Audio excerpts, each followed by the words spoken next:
Donald Trump went to the G20 summit that happens mostly every year, where they get together with the other 19 countries. And Donald Trump really kind of stood out. He wasn't the center of attention. He wasn't as friendly, but they had a Australian journalist, and he's a conservative at that, gave a really brutal analysis and truthful analysis of Donald Trump. What we already knew, Barry, that the President of the United States has a particular skill set, that he's identified an illness in Western democracies, but he has no cure for it and seems intent on exploiting it. And we've also learned that he has no desire and no capacity to lead the world. The G20 became the G19 as it ended. On the Paris Climate Accords, the US was left isolated and friendless. But given that that was always going to happen, a deft president would have found an issue around which he could rally most of the leaders. And he had the perfect one, North Korea's missile tests. So where was the G20 statement condemning North Korea, which would have put pressure on China and Russia? Other leaders expected it. They were prepared to back it, but it never came. There's a tendency among some hopeful souls to confuse the speeches written for Trump with the thoughts of the man himself. He did make some interesting scripted observations in Poland about defending the values of the West, and he's in a unique position. He's the one man who has the power to do something about it. But it's the unscripted Trump that's real, a man who barks out bile in 140 characters, who wastes his precious days as president at war with the West's institutions like the judiciary, independent government agencies and the free press. He was an uneasy, lonely, awkward figure at this gathering, and you got the strong sense that some of the leaders are trying to find the best way to work around him. Donald Trump's a man who craves power because it burnishes his celebrity. To be constantly talking and talked about is all that really matters, and there is no value placed on the meaning of words, so what's said one day can be discarded the next. So what did we learn? We learned that Donald Trump has pressed fast forward on the decline of the United States as a global leader.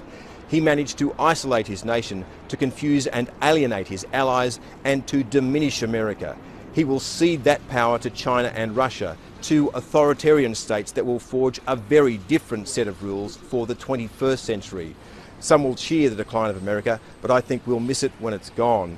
And that's the biggest threat to the values of the West, which he claims to hold so dear. Donald Trump is doing a great job. He really is. And some people may say, why you feel that way? Well, let's talk about what Donald Trump has done. He's exposed the media for who it really is.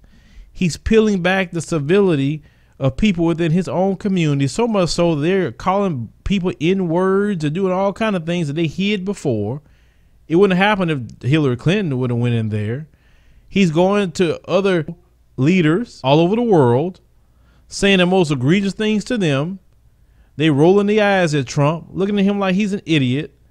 The United States is an embarrassment because of Donald Trump. Why would I be mad?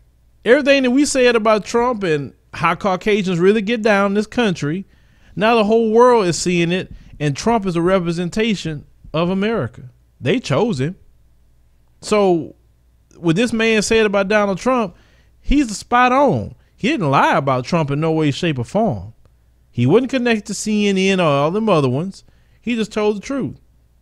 Donald Trump is doing such a great job to me that I think Donald Trump maybe need to be voted in 2020 so he can continue to do a better job than what he's doing now. See, I know some of you say, what do you mean? Why would you say that about Trump? Because America needs this comeuppance. It needs it. Because we had Barack Obama in there for 8 years. Y'all called him all kind of names and disrespected him and done all kind of things to him. But the world still respected America. You didn't have the issues you're having now. Trump talking about taking your health care away.